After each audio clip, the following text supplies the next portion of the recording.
3억 8천만 원이요. 제가요? 은행 창구 직원의 말이 채 끝나기도 전에 세상이 뒤집혔습니다. 한 달에 180만 원, 남의 집 어르신들 똥오줌 받아내며 번 제 목숨 같은 돈이 저도 모르는 사이에 3억 8천이라는 지옥의 빚더미로 변해 있었습니다. 그때 떠오른 건 단 한 사람, 우리 남편 제삿날 형수님은 제가 책임질게요라며 제 손을 잡고 통곡하던 시동생 정호였습니다. 경수님은 머리가 단순해서 이런 거 몰라요. 제가 하라는 대로만 해요. 그 다정한 목소리가 사실은 저를 도살장으로 끌고 가기 위한 속삭임이었다는 걸 저는 3억 8천만 원짜리 영수증을 손에 쥐고서야 깨달았습니다. 오늘 가면을 쓰고 제 인생을 씹어먹은 그 인간의 실체를 전부 폭로하겠습니다. 저는 김선영, 올해 52살 요양보호사입니다. 새벽 5시면 어김없이 눈이 떠져요. 알람을 맞춰두지 않아도 몸이 기억하죠. 찬물로 세수하고 김밥 한 줄 입에 우겨 넣으면 출근 준비 끝입니다. 화장은 언제 해봤나 싶어요. 어차피 마스크로 얼굴 가리고 일하니까요. 첫 번째 집은 중증 치매 어르신 댁이에요. 현관문을 열고 들어서면 코를 찌르는 냄새가 먼저 반깁니다. 대소변을 가리지 못하시는 분이거든요. 기저귀를 갈고 침대 시트를 교체하고 온몸을 닦아드리는 게 제 아침 일과예요. 어느 날이었습니다. 평소처럼 어르신을 씻겨드리고 있는데 갑자기 손바닥이 날아왔어요. 이 도둑년아, 내 금반지 어디 갔어? 뺨이 따갑게 얼얼했죠. 눈물이 핑 돌았습니다. 억울했어요.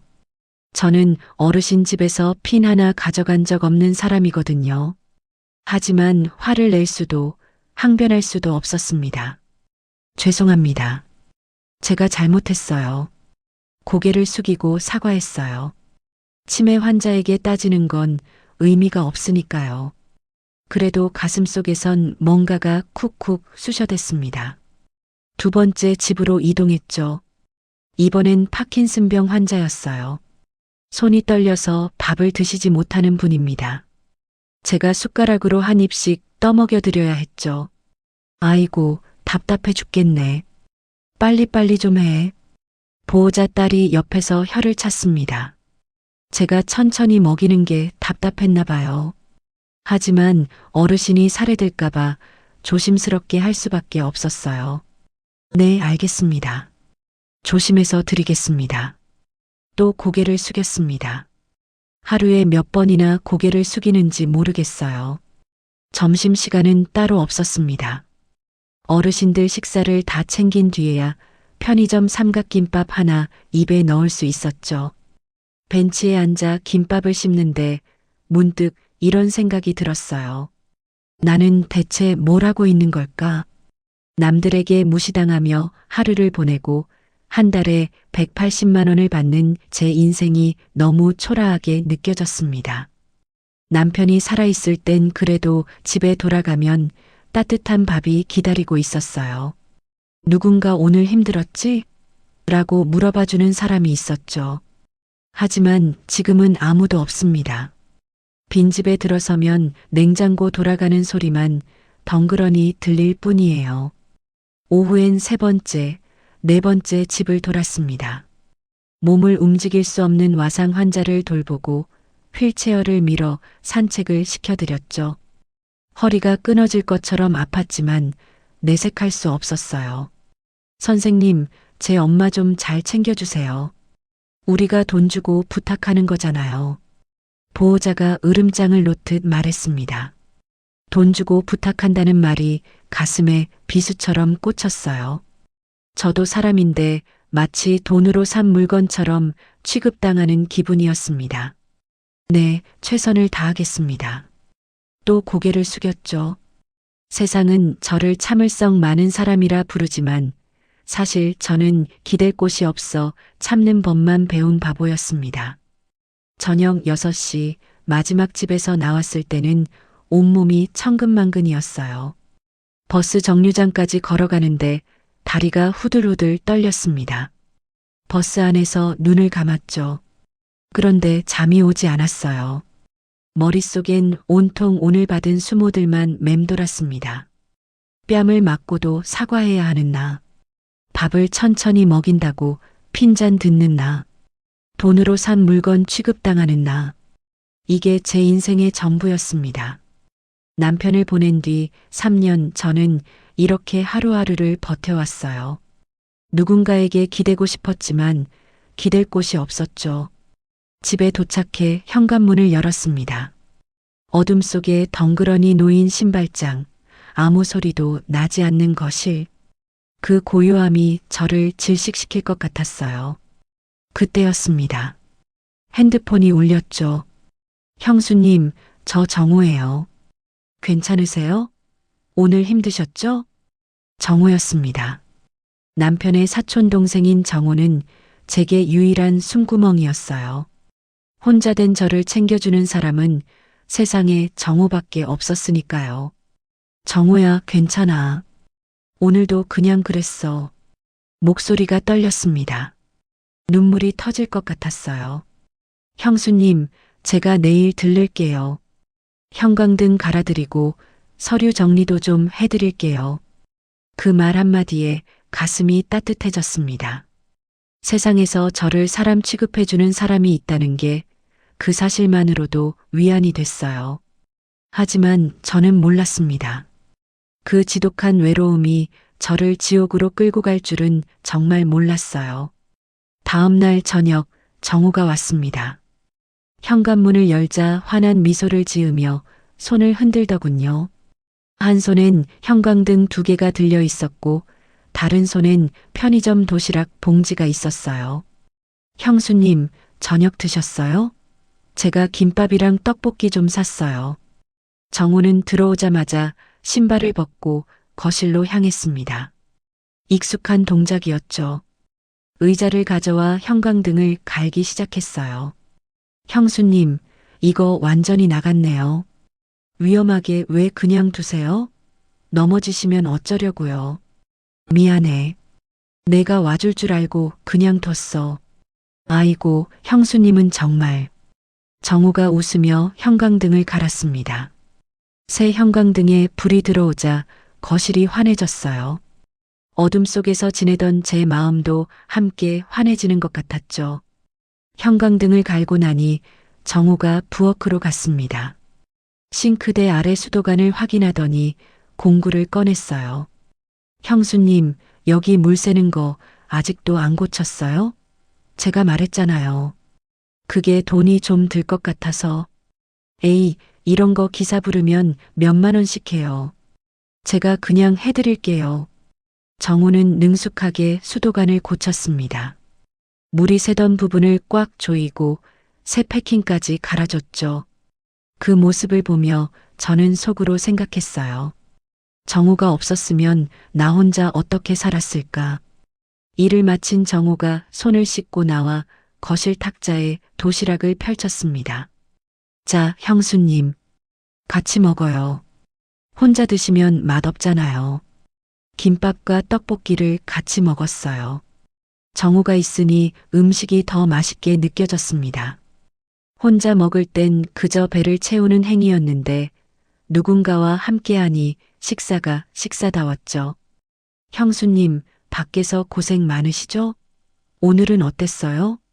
그냥 그랬지 뭐. 오늘도 어르신한테 뺨 맞았어.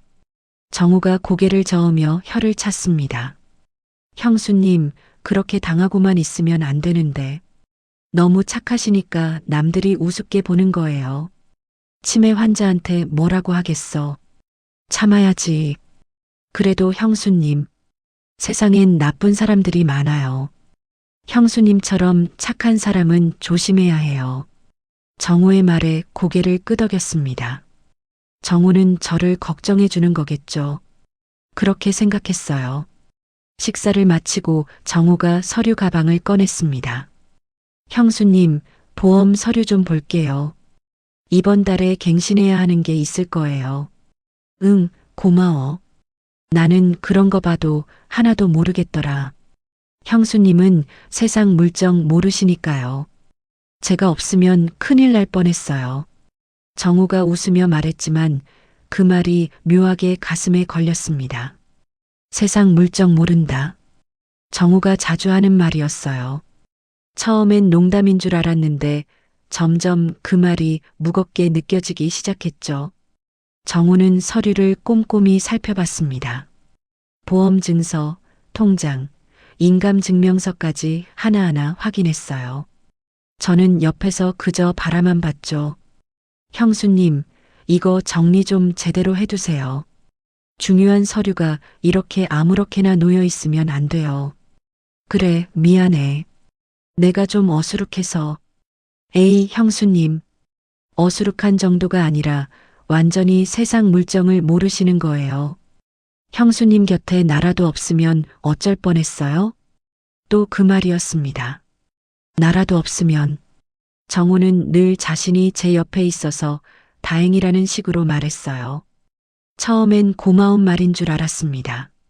하지만 그 말을 들을 때마다 제가 점점 작아지는 기분이 들었죠. 서류 정리를 마친 정우가 커피를 한 잔 마시고 일어났습니다. 형수님, 저 이제 가볼게요. 다음 주에 또 올게요. 그래, 고마워 정우야. 오늘도 수고했어. 형수님이 형 대신이라 생각하고 챙기는 거예요. 형수님, 밖에서 고생 많으시죠? 이런 서류라도 제가 받으려야 제 마음이 편해요. 정우가 나간 뒤 저는 정리된 서류를 바라봤습니다. 깔끔하게 정돈된 파일들이 한편으론 고마웠지만 한편으론 불안했어요. 제 인생의 중요한 것들이 모두 정우 손에 있다는 생각이 들었거든요. 하지만 그 불안을 떨쳐냈습니다. 정우는 내 편이야. 나를 도와주는 사람이야. 그렇게 스스로를 다독였죠. 그 뒤로도 정우는 일주일에 한 번씩 집에 들렀습니다. 형광등을 갈아주고 수도꼭지를 고쳐주고 복잡한 서류를 정리해줬죠. 저는 점점 정우에게 의지하게 됐어요. 어느 날 저녁 일을 마치고 집에 돌아왔을 때였습니다. 현관문을 열자 정우가 거실에 앉아 있더군요. 제가 준 비밀번호로 먼저 들어와 있었어요. 형수님, 일 끝나셨어요? 오늘 좀 일찍 왔어요. 정우야, 왜 미리 왔어? 형수님 혼자 계시면 외로우실까 봐요. 저녁이라도 같이 먹으려고요. 정우가 배달 음식을 시켜놨더군요. 치킨과 피자가 탁자에 놓여 있었죠. 어머, 이거 비쌌을 텐데. 에이, 형수님. 가끔은 이런 것도 드셔야죠. 맨날 김밥만 드시면 어떡해요. 함께 치킨을 먹으며 정우가 물었습니다. 형수님, 오늘은 또 어떤 일 있었어요? 오늘은 환자 보호자한테 혼났어. 내가 일을 늦게 끝냈다고. 거 봐요. 형수님이 너무 어리숙하니까 남들이 우습게 보는 거예요. 제대로 대응도 못하시고. 그래도 참아야지. 돈 받고 일하는 거니까. 형수님은 왜 그렇게 참기만 해요? 세상엔 나쁜 사람들이 많은데 형수님은 너무 순진해요. 정우가 고개를 저었습니다. 걱정하는 표정이었지만 그 눈빛 어딘가엔 제가 설명할 수 없는 무언가가 있었어요. 연민일까요? 아니면 경멸일까요? 잘 모르겠더군요. 형수님, 진짜 제가 없으면 큰일 날 뻔했어요. 형수님 같은 분은 누가 옆에서 챙겨줘야 해요. 또 그 말이었습니다. 제가 없으면 큰일 난다. 누가 챙겨줘야 한다. 정우는 늘 저를 보호해야 할 대상으로 여겼어요. 처음엔 고마웠습니다. 하지만 점점 그 말들이 제 자존감을 깎아내리고 있다는 걸 느꼈죠. 그날 밤 정우가 돌아간 뒤 저는 거울을 봤습니다. 거울 속의 제 얼굴은 지쳐 보였어요. 52살의 요양보호사. 남편 없이 혼자 사는 여자. 세상 물정 모르는 어리숙한 사람. 정우가 저를 보는 눈이 바로 이런 거였을까요? 그런데도 저는 정우를 멀리할 수 없었습니다. 정우는 제게 유일한 숨구멍이었거든요. 남편을 보내고 혼자 된 저를 챙겨주는 사람은 세상에 정우밖에 없었으니까요. 하지만 저는 몰랐습니다. 정우가 제 신뢰를 먹고 자라는 괴물이었다는 걸요. 정우는 제가 사회에서 겪는 수모를 교묘하게 이용해 저를 점점 고립시키고 있었습니다. 저를 위로하는 척하면서 제 자존감을 바닥까지 긁어내리고 있었던 거죠.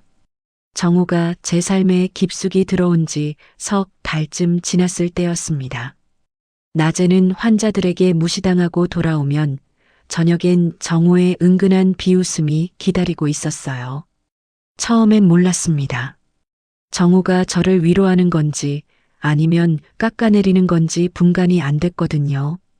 어느 날 오전 와상 환자 댁에서 일하고 있었습니다. 할머니를 침대에서 휠체어로 옮기는 일이었죠.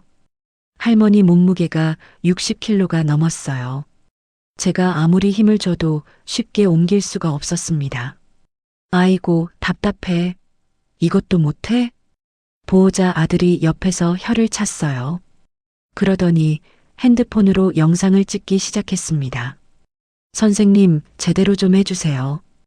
우리 엄마 다치면 어떡하려고 그래요? 죄송합니다. 제가 힘이 좀 약해서. 결국 보호자가 직접 나서서 할머니를 옮겼습니다.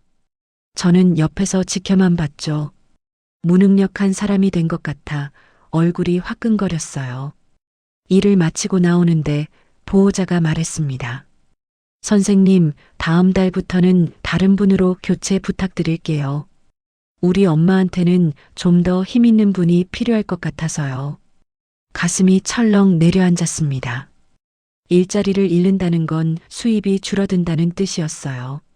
하지만 뭐라 항변할 수가 없었죠. 네, 알겠습니다. 고개를 숙이고 나왔습니다. 그날 저녁 정우가 집에 들렀어요. 제 얼굴을 보더니 바로 알았나 봅니다. 형수님, 또 무슨 일 있었어요? 얼굴이 왜 그래요? 오늘 한 집에서 교체 통보받았어. 거 봐요. 형수님이 너무 어리숙하니까 남들이 우습게 보는 거예요. 정우가 고개를 저으며 말했습니다. 위로가 아니었어요. 비난에 가까웠죠.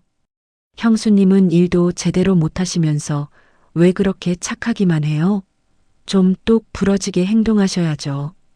그래도 환자분이 다치면 안 되니까. 그러니까 남들한테 당하는 거예요.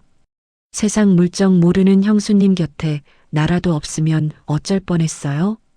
또 그 말이었습니다. 나라도 없으면.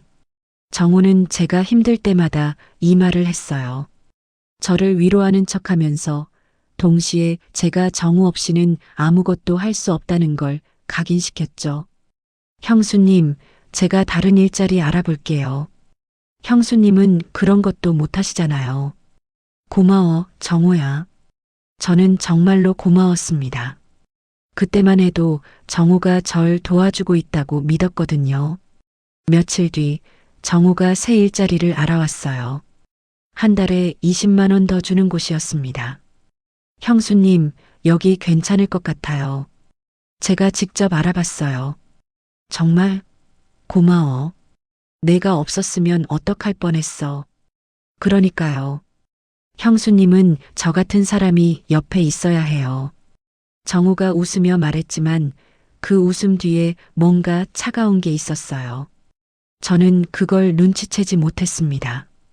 새 일자리에서도 비슷한 일이 반복됐죠. 치매 환자한테 뺨을 맞고 보호자한테 핀잔을 들었습니다.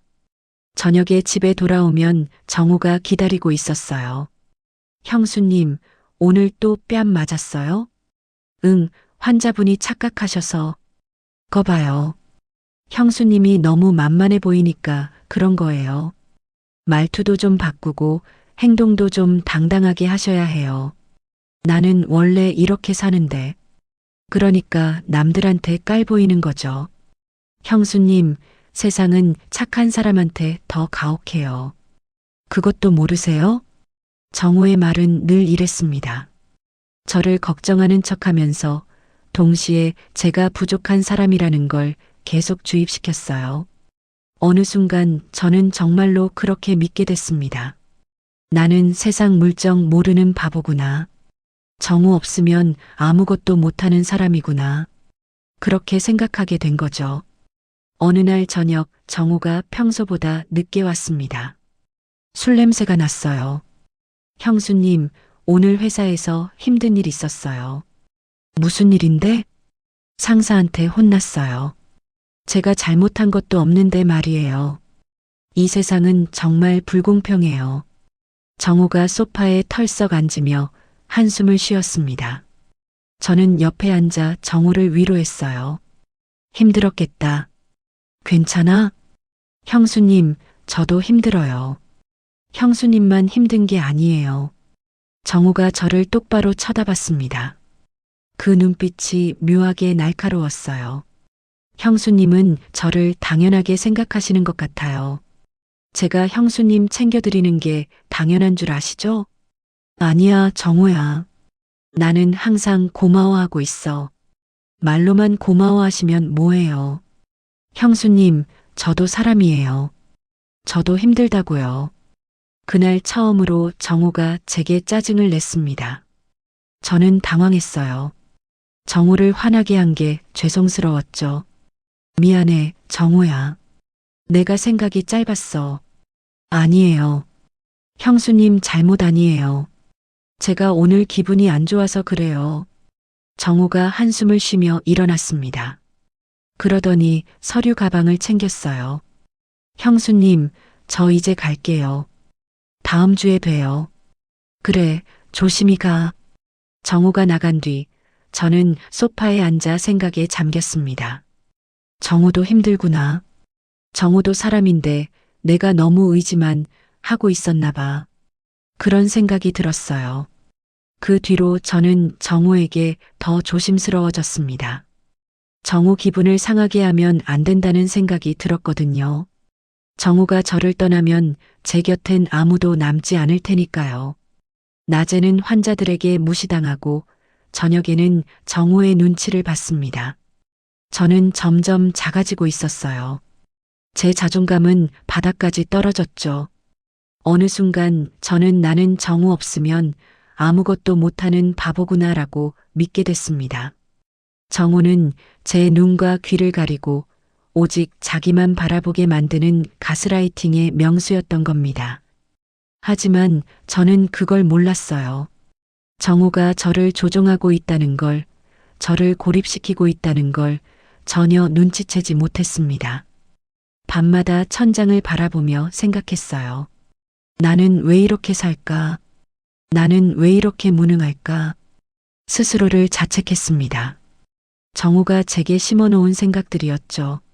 하지만 저는 그게 정우가 만든 거짓말이라는 걸 몰랐습니다. 정우는 교묘했어요. 저를 도와주는 척하면서 동시에 제가 정우 없이는 살 수 없다고 믿게 만들었죠. 제가 사회에서 겪는 수모를 이용해서 저를 점점 더 깊은 수렁으로 끌어당기고 있었습니다. 그리고 그 수렁의 끝엔 제가 상상도 못할 지옥이 기다리고 있었어요. 어느 금요일 밤이었습니다. 문 두드리는 소리에 잠이 깼어요. 시계를 보니 밤 11시였습니다. 누가 이 시간에 찾아왔을까 싶어 현관문을 열었죠. 정우였어요. 그런데 평소와 달랐습니다. 술 냄새가 진동했고 눈이 충혈돼 있었어요. 옷매무새도 흐트러져 있었죠. 정우야, 무슨 일이야? 이 시간에 왜 왔어? 형수님, 저 좀 들어가도 될까요? 정우가 비틀거리며 안으로 들어왔습니다. 소파에 털썩 주저앉더니 두 손으로 얼굴을 감쌌어요. 형수님, 저 큰일 났어요. 무슨 일인데? 말해봐. 정우가 고개를 들었습니다. 눈가가 붉어져 있었어요. 울었나 봅니다. 사업이 망했어요. 투자했던 돈이 전부 날아갔어요. 얼마나 큰 돈인데? 형수님, 저 이번 달 안에 3억을 갚아야 해요. 못 갚으면 저 완전히 끝나요. 3억이라는 말에 가슴이 철렁했습니다. 제가 평생을 일해도 모을 수 없는 돈이었어요. 그런 큰 돈을 어떻게 투자했어? 형수님, 이번엔 정말 잘 될 줄 알았어요. 사람들이 다 돈 번다고 했거든요. 그런데 사기였어요. 저도 당한 거예요.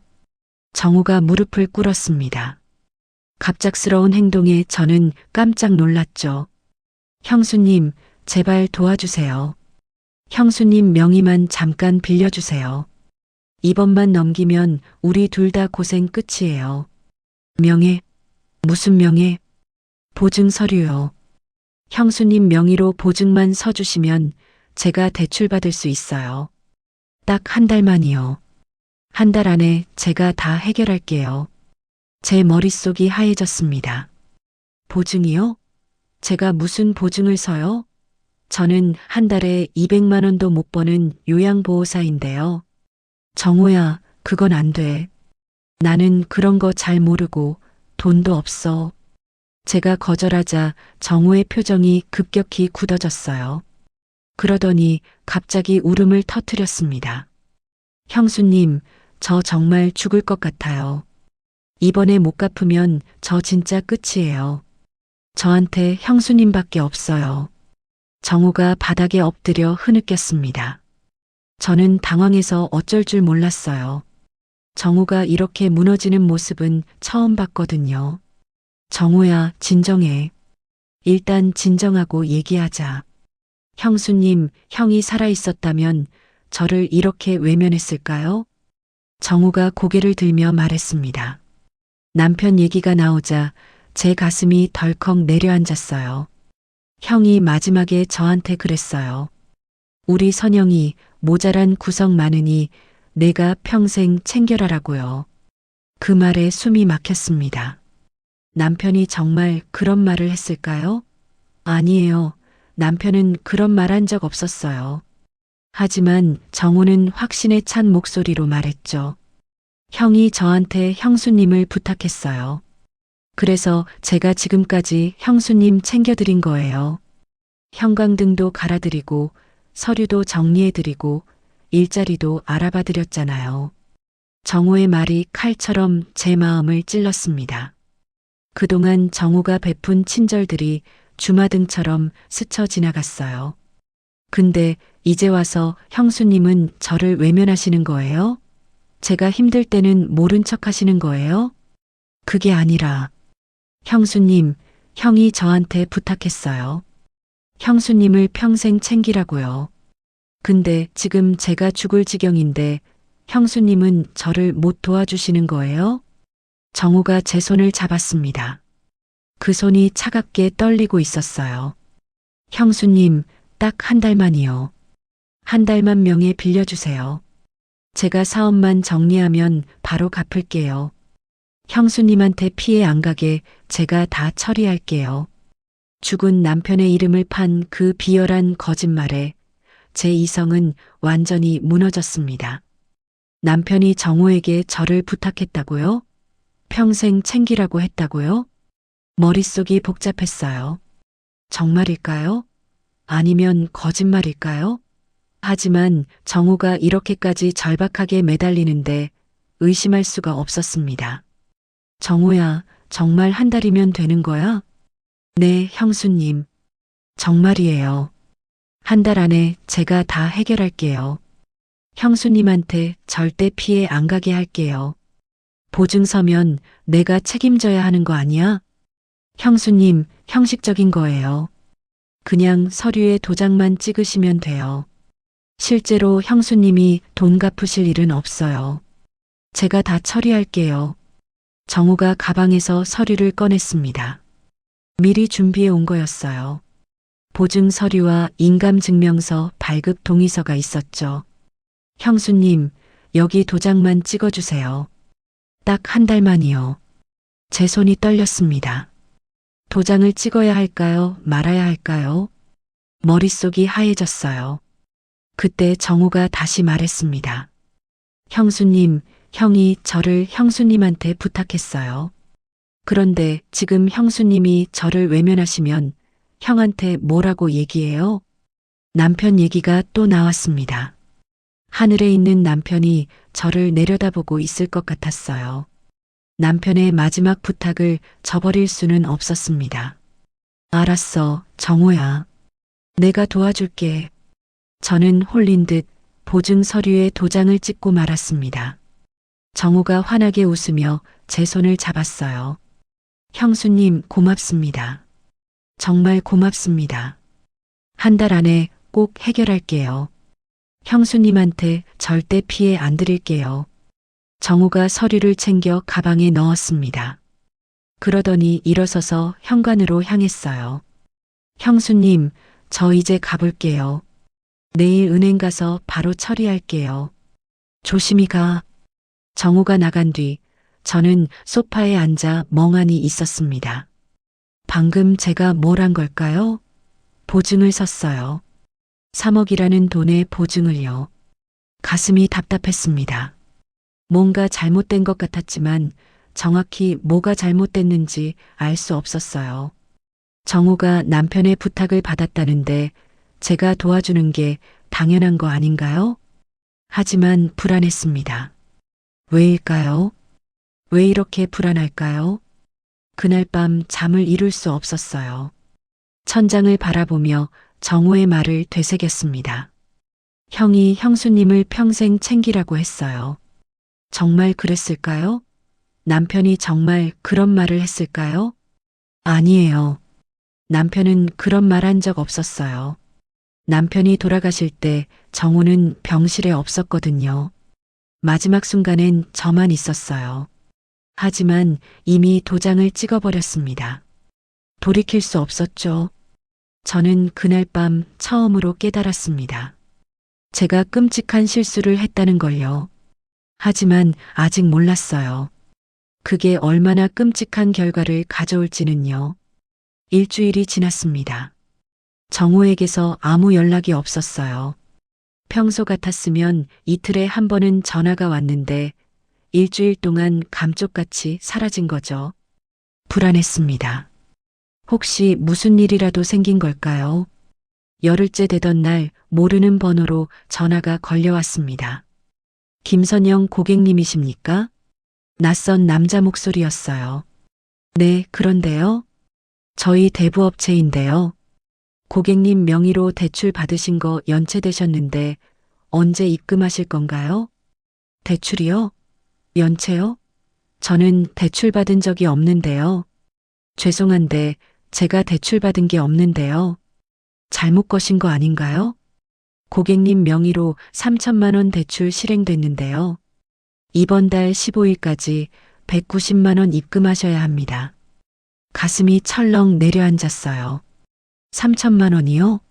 제가 언제 그런 돈을 빌렸다고요? 저 정말 모르는 일인데요. 확인 좀 해주시겠어요? 고객님, 농담하시는 거예요? 고객님 명의로 실행된 거 맞습니다. 빨리 입금하세요. 안 그러면 연체 이자 붙습니다. 전화가 끊겼습니다. 손이 떨렸어요. 뭔가 잘못됐습니다. 정우한테 전화를 걸었죠. 고객님께서 전화를 받지 않습니다. 정우 전화가 꺼져 있었어요. 다시 걸었습니다. 또 꺼져 있었죠. 3번, 4번, 5번을 걸었지만 계속 꺼져 있었습니다. 그날 오후 또 다른 번호로 전화가 왔습니다. 김선영 고객님, 대출 상환 일정 확인하셨나요? 또 대출 얘기였어요. 이번엔 다른 업체였습니다. 저는 대출 받은 적 없어요. 뭔가 착오가 있는 것 같은데요. 고객님 명의로 5천만 원 대출 나갔는데요. 이번 주 금요일까지 260만 원 입금하셔야 합니다. 5천만 원이요? 아까는 3천만 원이었는데 이번엔 5천만 원이라고요? 제가 정말 모르는 일인데요. 제 명의가 도용된 것 같아요. 고객님 명의 도용이면 경찰 신고하셔야죠. 저희는 고객님 명의로 정상 대출 진행된 거라 상환하셔야 합니다. 전화를 끊고 주저앉았습니다. 무슨 일이 벌어지고 있는 걸까요? 정우한테 또 전화를 걸었어요. 여전히 꺼져 있었죠. 그날 저녁까지 5통의 전화가 더 왔습니다. 모두 대출업체였어요. 제 명의로 대출이 실행됐다는 내용이었죠. 금액을 합치니 2억이 넘었습니다. 2억이요? 제가 평생 벌어도 갚을 수 없는 돈이었어요. 다음 날 새벽 정우한테 문자를 보냈습니다. 정우야, 나한테 무슨 일 있는 거야? 대출업체에서 계속 전화 와. 빨리 연락해. 답장이 없었어요. 하루 종일 기다렸지만 정우는 연락이 없었습니다. 그날 밤 정우 집으로 찾아갔습니다. 아파트 현관문을 두드렸죠. 정우야, 나야. 문 좀 열어봐. 안에서 인기척이 없었어요. 초인종을 눌렀습니다. 여전히 반응이 없었죠. 정우야, 제발 문 열어. 나 정말 무서워. 목소리가 떨렸습니다. 눈물이 났어요. 하지만 문은 열리지 않았습니다. 집으로 돌아오는 길 핸드폰이 또 울렸어요. 또 대출업체였습니다. 김선영 고객님, 내일까지 입금 안 하시면 법적 조치 들어갑니다. 저 정말 모르는 일이라니까요. 소리를 질렀습니다. 하지만 상대방은 차갑게 말했죠. 그건 저희가 알 바 아닙니다. 고객님 명의로 대출 실행됐으니 고객님이 책임지셔야죠. 전화가 끊겼어요. 저는 버스 정류장 벤치에 주저앉았습니다. 지나가는 사람들이 저를 쳐다봤지만 신경 쓰이지 않았어요. 내가 뭘 잘못한 걸까?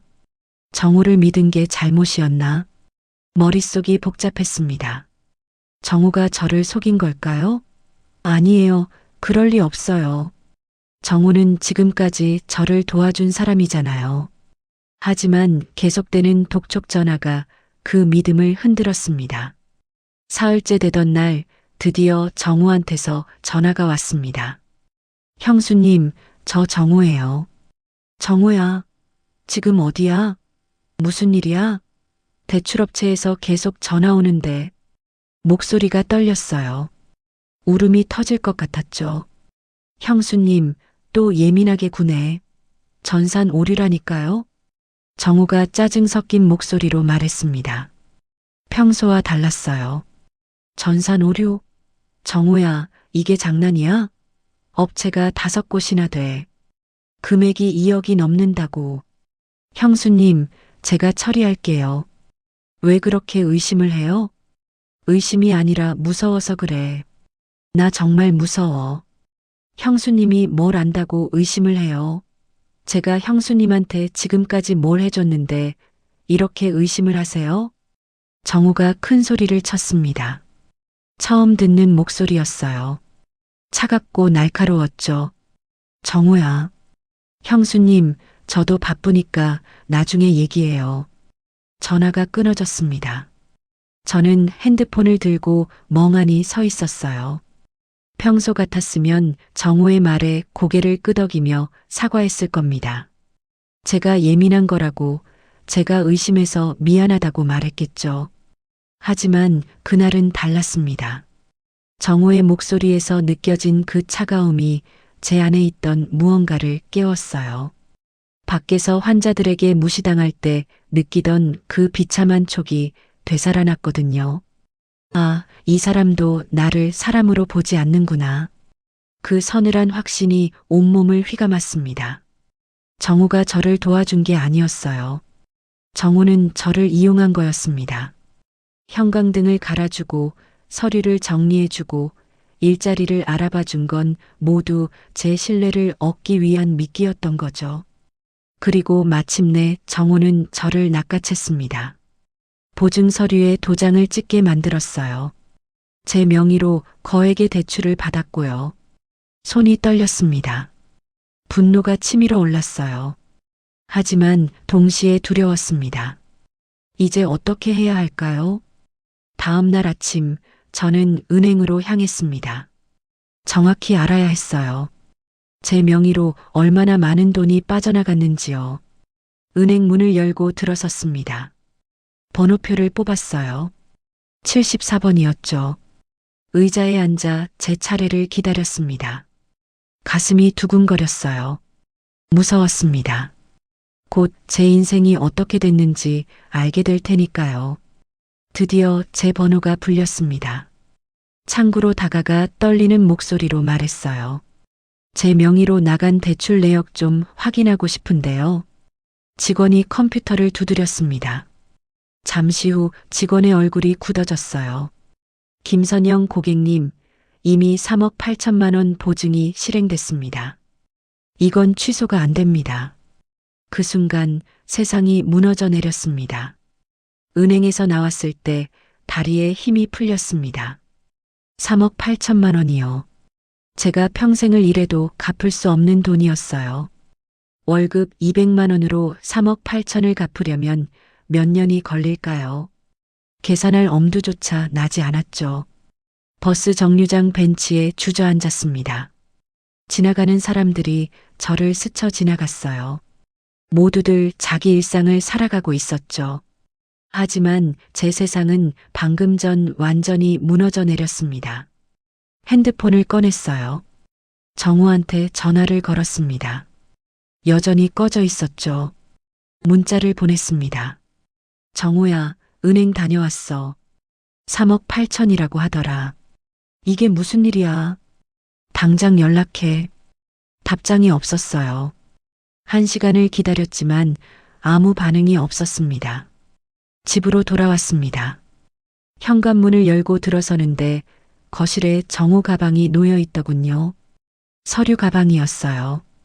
정우가 늘 들고 다니던 검은색 가죽 가방이었죠. 언제 두고 갔을까요? 지난번에 왔을 때 두고 간 모양입니다. 가방을 바라봤어요. 평소 같았으면 건드리지 않았을 겁니다.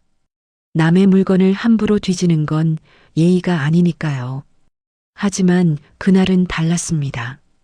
저는 가방을 집어들었어요. 지퍼를 열었습니다. 손이 떨렸죠. 무엇이 나올지 두려웠지만 알아야 했습니다. 가방 안에는 서류들이 가득했어요. 하나씩 꺼내기 시작했습니다. 첫 번째 서류는 대출 계약서였어요. 제 이름이 적혀 있었습니다. 김선영. 금액은 5천만 원이었죠. 제 서명이 있었어요. 아니, 정확히는 제 서명을 흉내낸 글씨였습니다. 두 번째 서류도 대출 계약서였어요.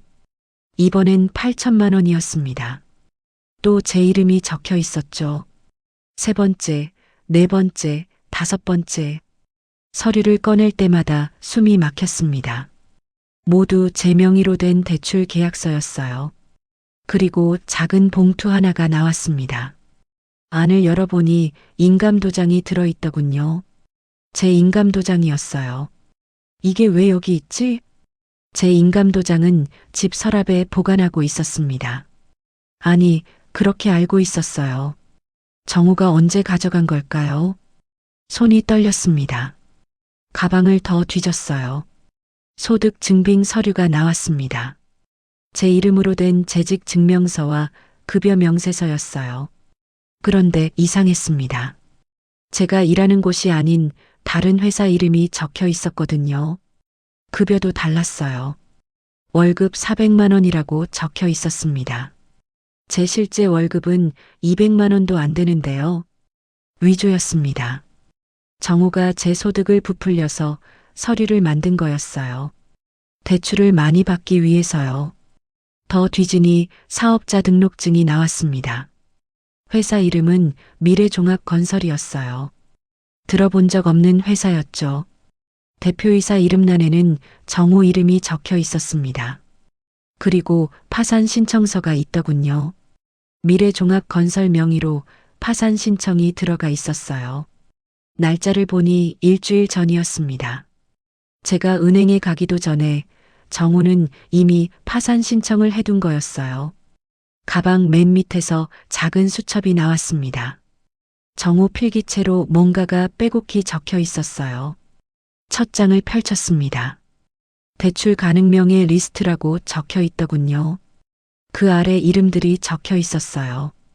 박지연 완료, 회수 불가, 최민수 완료, 회수 불가, 김선영 진행 중. 마지막 카드. 제 이름 옆에 마지막 카드라고 적혀 있었습니다. 숨이 막혔어요. 저는 정호에게 가족이 아니었습니다. 저는 정호가 막다른 길에서 던진 소모품에 불과했어요. 수첩을 넘겼습니다. 다음 장에는 계획이 적혀 있었어요. 1단계 실내 구축, 형광등 교체, 서류 정리, 일자리 알선. 2단계 의존성 강화, 세상 물정 모른다는 말 반복, 자존감 저하 유도. 3단계 고립, 형수님 외부관계 차단, 나만 믿게 만들기. 4단계 보증 유도, 형 유언 카드 사용. 모든 게 계획된 거였습니다. 형광등을 갈아준 것도, 서류를 정리해 준 것도, 제게 친절을 베푼 모든 것이 이 순간을 위한 준비였어요. 정호는 처음부터 저를 이용할 생각이었던 겁니다. 수첩 마지막 장에는 이렇게 적혀 있었어요.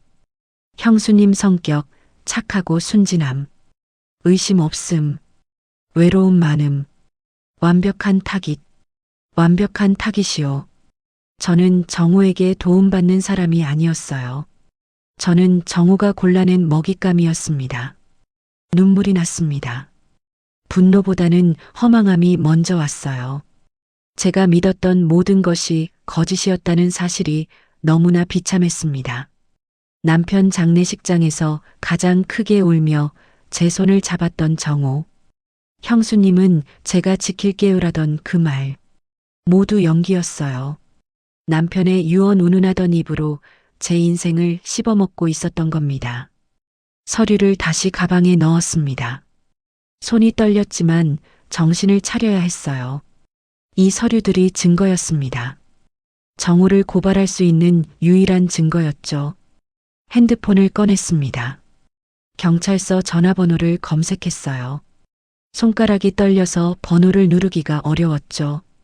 통화 버튼을 누르려는데 문득 생각이 들었습니다. 정말 이렇게 해도 될까? 정호도 어쩔 수 없어서 그런 거 아닐까? 아니에요. 아니었습니다.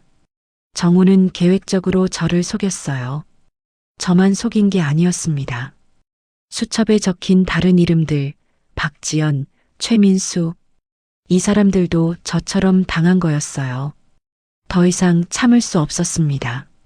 통화 버튼을 눌렀어요. 여보세요, 경찰서입니다. 저 신고하고 싶어요.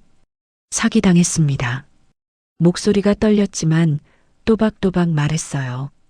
제 명의로 3억 8천만 원 대출이 실행됐는데 저는 몰랐습니다. 사촌 동생이 제 인감도장을 훔쳐서 위조 서류를 만들었어요. 네, 고객님. 지금 계신 곳이 어디시죠? 저희가 출동하겠습니다. 주소를 알려줬습니다. 전화를 끊고 가방을 꼭 안았어요. 이 증거를 절대 놓칠 수 없었습니다. 30분 후 경찰이 왔습니다. 저는 가방을 건네며 모든 걸 설명했어요. 정호가 어떻게 제 신뢰를 얻었는지, 어떻게 저를 속였는지 모든 걸 말했습니다. 경찰이 서류를 확인하더니 고개를 끄덕였어요. 이건 명백한 사기입니다. 사문서 위조까지 포함되어 있네요. 이정호 씨 연락처 아시죠? 네, 알아요. 정호 전화번호를 알려줬습니다. 경찰이 바로 전화를 걸었어요. 역시 꺼져 있었죠. 도주 가능성이 있습니다. 바로 숲에 들어가겠습니다. 그날 밤 저는 잠을 이룰 수 없었습니다. 천장을 바라보며 지난 시간들을 되새겼어요.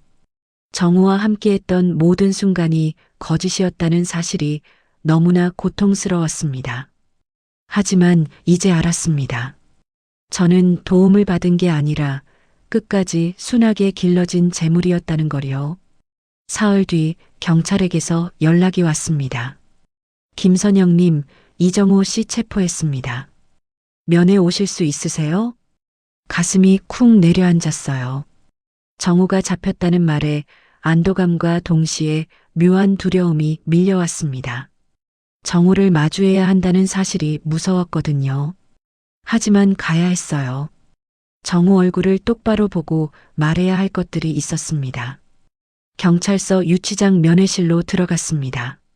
차가운 철창 너머로 정우가 앉아 있더군요. 죄수복을 입은 정우는 초라해 보였어요. 하지만 저는 동정심이 들지 않았습니다. 정우가 저를 보더니 환하게 웃었어요. 믿을 수 없었습니다. 이 상황에서도 웃을 수 있다니요. 형수님 와주셔서 고맙습니다. 여전히 형수님이라고 부르더군요. 끝까지 위선을 떨고 있었어요. 형수님, 저도 살려고 그랬어요. 제발 한 번만 봐주세요. 우리 가족인데 이럴 수 있어요? 가족이요? 정우 입에서 가족이라는 단어가 나오다니요. 저를 마지막 카드라고 적어놓은 인간이 감히 가족이라고 말하다니요. 형수님, 저한테도 사정이 있었어요. 빚쟁이들한테 쫓기고 있었다고요. 형수님이 도와주지 않았으면 제가 죽을 뻔했어요. 정우가 눈물까지 흘렸습니다. 연기였어요. 남편 장례식장에서 보여줬던 그 눈물처럼 모두 계산된 연기였죠. 저는 정우를 똑바로 쳐다봤습니다. 평생 처음으로 누군가를 이렇게 또렷하게 응시했어요. 살려고 그랬다면 혼자 살았어야지. 제 목소리는 떨리지 않았습니다. 단호했죠. 왜 남의 인생까지 끌어당겨서 같이 죽으려고 해? 너는 내 가족이 아니야. 너는 내 인생을 파먹는 벌레일 뿐이야. 정우 얼굴이 굳어졌어요. 더 이상 웃지 않았습니다. 형수님, 그렇게까지 말씀하시면 안 되죠. 제가 형수님한테 얼마나 잘해줬는데요. 잘해준 거? 내가 형광등 갈아주고 서류 정리해준 게 나한테 잘해준 거야? 그건 미끼였잖아. 나를 낳기 위한 미끼. 정우가 입을 다물었습니다. 할 말이 없었나 봅니다. 너는 내 외로움을 이용했어. 내가 세상에서 받는 수모를 이용해서 나를 고립시켰지. 나한테 없으면 안 된다고 믿게 만들었어. 그리고 마지막엔 죽은 남편 이름까지 팔아먹었잖아. 정우가 고개를 떨구었어요. 하지만 저는 멈추지 않았습니다. 남편이 너한테 나를 부탁했다고? 거짓말하지 마. 남편 마지막 순간엔 너 없었어. 나만 있었다고. 내가 감히 죽은 사람 입에 거짓말을 집어넣어? 목소리가 높아졌습니다. 눈물이 났지만 참지 않았어요.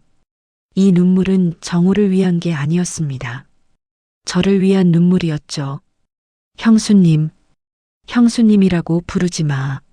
너는 그럴 자격 없어. 너는 처음부터 나를 사람으로 본 적이 없잖아. 수첩에 뭐라고 적었어? 완벽한 타깃? 마지막 카드? 정우가 움찔했습니다. 내가 쓴 수첩 다 봤어. 박지연, 최민수. 나만 당한 게 아니더라. 너는 얼마나 많은 사람들 인생을 망쳐놨어? 형수님, 그건. 닥쳐. 나는 내 형수가 아니야. 나는 내가 속인 피해자일 뿐이야. 면회를 마치고 일어섰습니다. 정우가 뭔가 말하려 했지만 듣고 싶지 않았어요. 뒤돌아 나왔습니다. 나오는 길에 담당 형사를 만났어요. 김선영님, 이정호는 사기와 사문서 위조로 기소될 겁니다.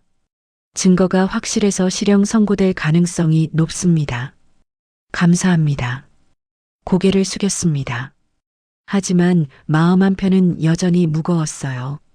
정우가 감옥에 간다 해도 제 빚이 사라지는 건 아니었으니까요. 3억 8천만 원이요. 그 빚을 갚으려면 평생이 걸릴지도 몰랐습니다. 하지만 포기하지 않기로 했어요. 하루하루 일하며 조금씩 갚아나가기로 했습니다. 비록 오래 걸리겠지만 제 힘으로 해낼 수 있을 거라 믿었죠. 지금도 저는 요양보호사로 일합니다. 몸은 힘들지만 이제는 달라졌어요. 누가 제 뺨을 때려도 당당히 맞설 용기가 생겼습니다. 어느 날 치매 환자가 또 저를 때리며 소리쳤어요. 이 도둑년아. 예전 같았으면 고개 숙이며 사과했겠죠. 하지만 저는 환자를 똑바로 보며 말했습니다. 어르신, 저는 도둑이 아닙니다. 저는 어르신을 돌봐드리는 사람입니다. 단호하게 말했어요. 보호자가 옆에서 놀란 표정을 지었습니다. 선생님, 괜찮으세요? 네, 괜찮습니다. 앞으로도 최선을 다해 어르신 돌봐드리겠습니다. 저는 더 이상 참기만 하는 사람이 아닙니다. 제 목소리를 낼 줄 아는 사람이 됐어요. 여러분, 나를 깎아내리며 친절을 베푸는 사람은 가족이라도 버리세요. 그 친절은 진짜가 아닙니다. 당신을 이용하기 위한 미끼일 뿐이에요. 늦은 거절이 침묵보다 100배 낫습니다. 저를 보고 꼭 기억하세요. 당신의 외로움을 이용하는 사람을 조심하세요. 저는 지금도 빚을 갚아나가고 있습니다. 힘들지만 후회하지 않아요. 정우를 고발한 그날, 저는 비로소 제 인생의 주인이 됐으니까요.